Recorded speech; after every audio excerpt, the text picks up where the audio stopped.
এই ভিডিওতে আমরা CSS এর মাধ্যমে কিভাবে HTML এলিমেন্টগুলোতে বর্ডার, আউটলাইন, বর্ডার রেডিয়াস এগুলো অ্যাড করতে হয় সেটা আমরা শিখব। আমি আগের কোডগুলোই কপি করেছি, যে কন্টেনার ক্লাস নেমটা ছিল ওই ডিভ এলিমেন্টটা এখানে রেখে দিয়েছি, আর কন্টেনার যে ক্লাস নেমটা সিলেক্ট করা আছে, background colour light blue with 500, padding দেওয়া আছে 30 পিক্সেল, আর মার্জিন টপ এবং বটমে 50 পিক্সেল আছে, এবং লেফট এবং রাইটে অটো, যার কারণে এই বক্সটা আমরা হরিজন্টালি সেন্টারে দেখছি। তো চলেন এই বক্সে এখন আমরা বর্ডার অ্যাড করি। ধরেন এই বক্সের বাম দিকে আমরা একটা বর্ডার অ্যাড করব, বাম সাইডে। তো চলেন, তো এর জন্য বর্ডার লেফট এই প্রপার্টিটা অ্যাড করতে হবে শুধুমাত্র বাম সাইডে বর্ডার অ্যাড করার জন্য। তো এখানে টোটালি 3টা ভ্যালু দিতে হয়। প্রথমত বর্ডারের সাইজ কত হবে, তো আমি 5 পিক্সেল দিলাম। তারপর বর্ডারের স্টাইলটা কি হবে, সলিড নাকি ডট ডট হবে নাকি ড্যাশ ড্যাশ, এইগুলো আর কি।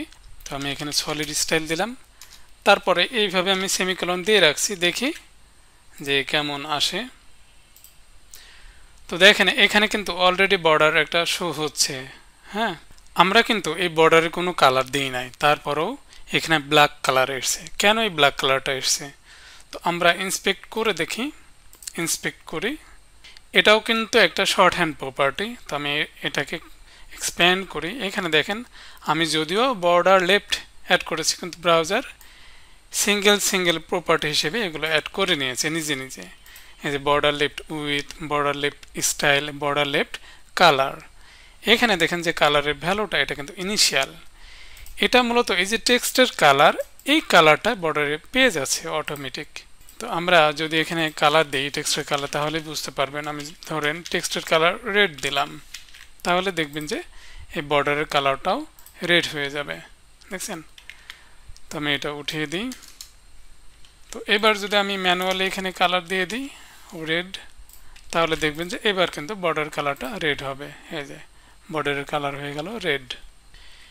এবার যদি আমরা এই বক্সের উপরের দিকে বর্ডার দিতে চাই, তো চলেন এই কোড লাইনটাই আমি ডুপ্লিকেট করব Ctrl+D ধরে। যারা নোটপ্যাড প্লাস প্লাস ইউজ করছেন, কোনো লাইন যদি ডুপ্লিকেট করতে হয় তাহলে Ctrl+D প্রেস করবেন একসাথে, তাহলে ডুপ্লিকেট হয়ে যাবে। তো আমি জাস্ট এখানে বর্ডার টপ এটা অ্যাড করব, তাহলে দেখবেন যে এই বক্সের টপে এই যে বর্ডার কিন্তু অ্যাড হয়ে গেল। আবার আমি চাচ্ছি যে রাইটে বর্ডার অ্যাড করতে, তো আমি আবার এটা ডুপ্লিকেট করি, বর্ডার রাইট, সেভ করি, রিলোড করি। এই যে দেখেন ডান দিকে বর্ডার অ্যাড হয়ে গেল। আবার আমি এটা ডুপ্লিকেট করছি, বটমে আমি বর্ডার অ্যাড করব, বর্ডার বটম। এই যে দেখেন বটমও অ্যাড হয়ে গেল। তো বর্ডারের যে স্টাইলটা দেখছি আমরা, এটা সলিড স্টাইল, একেবারে প্লেন লাইন। তো চাইলে আমরা এগুলো ডট ডট করতে পারি। ধরেন আমরা টপ ভ্যালু যেটা, এটা আমরা ডটেড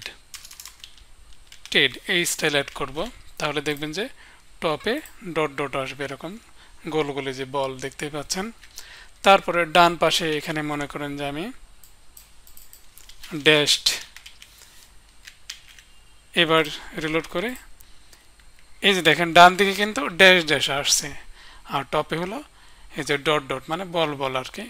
আর নিচে ধরেন আমি বটমে ডাবল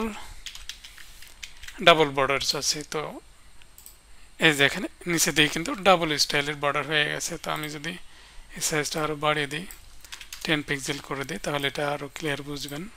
এই যে দেখেন ডাবল বর্ডার হয়ে গেল। বর্ডারের স্টাইল এরকম আরও আছে, তো চাইলে আমরা এগুলো দেখতে পারি, ইন্সপেক্ট করেই এখান থেকে করতে পারি। আমরা মূলত 2-3টা স্টাইল ইউজ করে থাকি, সলিড সব থেকে বেশি, আর বাদ বাকি এগুলো মাঝে মাঝে ইউজ হয়। তো এটা যদি আমি এক্সপ্যান্ড করি, আমরা কি দেখব, যে বর্ডার বটম স্টাইল এটা দেখব, তাই না? তো ধরেন আমি এই প্রপার্টি এখানে অ্যাড করে দিই, তো এখানে দেখেন বিভিন্ন ধরনের স্টাইল পাবো। ড্যাশ আছে, এগুলো তো আমরা দেখছি। গ্রুপ যদি সিলেক্ট করি তাহলে কেমন হবে, হ্যাঁ। তারপরে ডাউন অ্যারো প্রেস করবেন, এগুলো প্রেস করে করে দেখবেন যে কেমন স্টাইল আসে। ওকে, এই যে রিজ এইগুলো আর কি আছে। এবার আমি চাচ্ছি যে বর্ডার লেফট টপ রাইট এরকম না, আমরা একটা কোডের মাধ্যমে একটা প্রপার্টির মাধ্যমে চারিপাশে বর্ডার অ্যাড করতে চাচ্ছি, যেহেতু আমরা same style, same colour, same with চারিপাশে একই রকম চাচ্ছি। তো সেই ক্ষেত্রে আপনি কি করতে পারেন, বর্ডার যে শর্ট হ্যান্ড প্রপার্টিটা আছে এটা অ্যাড করবেন, শুধুমাত্র বর্ডার, তারপর ক্লোন। এরপরে আপনি আবার ধরেন সবগুলো বর্ডারের আমি মানে চারিপাশে আর কি লেফট, টপ, রাইট, বটম সব দিকে আমি 5 পিক্সেল চাচ্ছি, সলিড স্টাইল এবং রেড কালার চাচ্ছি। তো এটা অ্যাড করে দেবেন, দিয়ে রিলোড করবেন, দেখবেন যে চারিপাশে এই বর্ডারটাই চলে আসবে। দেখছেন? তাহলে এখানে আর এগুলো আমার দরকার নেই, কিন্তু যখন আলাদা আলাদা কালার বা আলাদা আলাদা উইথ দেব তখন এইভাবে দিতে পারবেন। আবার ধরেন এটা যদি আমি রিলোড করে ইন্সপেক্ট করি, তাহলে বর্ডার এই যে শর্ট হ্যান্ড প্রপার্টি অ্যাড করলাম, এইগুলো আমি কিভাবে পাবো দেখেন। এক্সপ্যান্ড করি, এই যে দেখেন আমি border short hand property use করেছি, বাট ব্রাউজার কিন্তু সব সিঙ্গেল সিঙ্গেল প্রপার্টি হিসেবে এবং সিঙ্গেল সিঙ্গেল প্রপার্টির ভ্যালু এখানে অটোমেটিক সেট করে দিয়েছে। ঠিক আছে? তো ধরেন আমি চাচ্ছি যে টপ বর্ডারের ভ্যালু, টপ বর্ডার উইথ আমি বেশি অ্যাড করতে চাচ্ছি। তো এই যে দেখেন এই যে প্রপার্টি এইভাবে, ঠিক এইভাবেই অ্যাড করতে হবে যে বর্ডার টপ উইথ, এখানে ধরেন আমি শুধুমাত্র টপ বর্ডারের উইথটাই 10 পিক্সেল হয়ে গেল। আবার যদি মনে করেন যে আপনি কালার সব সেম থাকবে, কিন্তু বটমে যে বর্ডারের কালার এটার আলাদা হবে, তো আপনি বর্ডার বটম কালার, এখানে ধরেন আমি কালার দিলাম অরেঞ্জ। ওকে, এইভাবে আপনি দিতে পারবেন রিলোড করে। তাহলে দেখেন শুধুমাত্র নিচের দিকে যে বর্ডারটা অ্যাড হয়েছে এটারই কিন্তু কালার অরেঞ্জ হয়ে গেল। আচ্ছা, তো এই দুইটা আমি রিমুভ করে দিই, এগুলো আমি জাস্ট দেখালাম, নিজে নিজে প্র্যাকটিস করবেন, শিখবেন। তারপরে এবার আমি আউটলাইন অ্যাড করতে চাচ্ছি। তো প্রথমে বলি যে আউটলাইন এবং বর্ডারের মধ্যে পার্থক্য কী। একটা এলিমেন্টে যখন আপনি বর্ডার অ্যাড করবেন, ওই বর্ডারটা অ্যাকচুয়ালি ওই এলিমেন্টের ইনসাইডে অ্যাড হবে। আউটলাইন যদি আমরা একটা অ্যাড করি, ধরেন আউটলাইন, আমি এই বর্ডারে যেভাবে ভ্যালু দিতে হয় এইভাবে, ধরেন আমি 10 পিক্সেল সলিড স্টাইল আর কালার দিয়ে হলো ব্লু, তারপরে সেভ করি। এই যে এই আউটলাইনটা, এটা অ্যাকচুয়ালি এলিমেন্টের আউটসাইডে, সেটা কীভাবে বুঝবো? ভ্যালু যদি আমরা এখানে বাড়িয়ে বা কমিয়ে চেক করি তাহলে কিন্তু ঠিকই বুঝতে পারবো। তো ইন্সপেক্ট করে আমি কন্টেনার এলিমেন্টটাকে সিলেক্ট করলাম। আউটলাইনের ভ্যালুটা আমরা আগে বাড়িয়ে দেখি, ধরেন এভাবেও তো আমরা বাড়াতে পারি, তাই না? ডান দিকে এইভাবে, এই যে দেখেন আউটলাইনটা বেড়ে ওই যে উপরে যে হেডিংটা আছে ওই হেডিংয়ের উপরে কিন্তু চলে যাচ্ছে। আবার আমি যদি এই বর্ডারের ভ্যালুটা বাড়াই, সাইজটা যদি বাড়াই, তাহলে কি হয় দেখেন। আবার আমি এরকম করলাম, এবার দেখেন ওটার মতো কিন্তু হচ্ছে না, আউটলাইনের মতো, যেমন আউটলাইনটা ছড়িয়ে যাচ্ছে আরেকটা এলিমেন্টের উপরে উঠে যাচ্ছে, এরকম কিন্তু হচ্ছে না। তো এটার মাধ্যমে আপনি বুঝতে পারবেন যে আউটলাইনটা অ্যাকচুয়ালি একটা এলিমেন্টের আউটসাইডে বর্ডার হয়। আচ্ছা, তো আমি আবার রিলোড করি। তো আউটলাইনের আরও ভ্যালু আছে, আমরা কিন্তু চাইলে আউটলাইনের লেফট আউটলাইন বা রাইট আউটলাইন এইভাবে আলাদা আলাদা করে অ্যাড করতে পারি না, যেমন বর্ডারে আমরা করেছি। আউটলাইন অফসেট যদি ইউজ করি তাহলে কি হবে, আউটলাইন অফসেট, ধরেন আমি 10 পিক্সেল ইউজ করলাম। এই যে দেখেন, এই যে আউটলাইন অফসেট যখন আপনি ইউজ করবেন তখন যত পিক্সেল সাইজ দেবেন তত পিক্সেল সরে গিয়ে এটা বর্ডার হবে, মানে এলিমেন্ট এবং এই আউটলাইনের ভিতরে 10 পিক্সেলের গ্যাপ থাকবে। এই জন্য এখানে 10 পিক্সেল আপনি এখানে যে হোয়াইট দেখতে পাচ্ছেন, হোয়াইট অংশ। ওকে, আরও বাড়ালে আরও এরকম দেখবেন, ধরেন 20 পিক্সেল করে দিলাম, এই যে দেখেন 20 পিক্সেল হয়ে গেল। তো এরকমই আর কি, ধরেন আমি এখানে 5 পিক্সেল করে দিলে কমে যাবে। আর আমরা ইন্সপেক্ট করে দেখি যে আউটলাইনের কি কি প্রপার্টি অ্যাকচুয়ালি আছে। তো আমরা তো এখানে জাস্ট একটা শর্ট হ্যান্ড প্রপার্টি অ্যাড করেছি আউটলাইন নামে। এই যে এটাকে আমরা এক্সপ্যান্ড করি, এখানে দেখেন outline colour, outline style, outline with, এই তিনটা প্রপার্টি আমরা অ্যাড করতে পারবো। চাইলে যদি আমরা আউটলাইন কালারটা চেঞ্জ করতে চাই কিংবা উইথ চেঞ্জ করতে চাই তাহলে কিন্তু আলাদা করে করতে পারবো। দেখা যাচ্ছে কালার টালার সেমই থাকবে, কালার স্টাইল সেমই থাকবে, কিন্তু আউটলাইনের উইথটা শুধু আমাদের বাড়াতে হবে। তো আউটলাইন উইথ আলাদা করে এইভাবে আমি প্রপার্টি অ্যাড করে ধরেন 5 পিক্সেল অ্যাড করে দিলাম, তাহলে এখন 10 পিক্সেলের আউটলাইন দেখবেন না, এখন 5 পিক্সেলের আউটলাইন দেখবেন। এই যে 5 পিক্সেলের আউটলাইন। এবার আমি এই যে কর্নারগুলো রাউন্ড করতে চাচ্ছি, যেরকম আমরা অনেক সময় ওয়েবসাইটে একটা ইমেজ দেখি যে সার্কেল একটা ইমেজ থাকে একেবারে গোল, তো সেটা আমরা করতে চাচ্ছি। তো এটা করতে হলে বর্ডার রেডিয়াস নামে একটা প্রপার্টি আছে, সেটা অ্যাড করতে হবে, বর্ডার রেডিয়াস।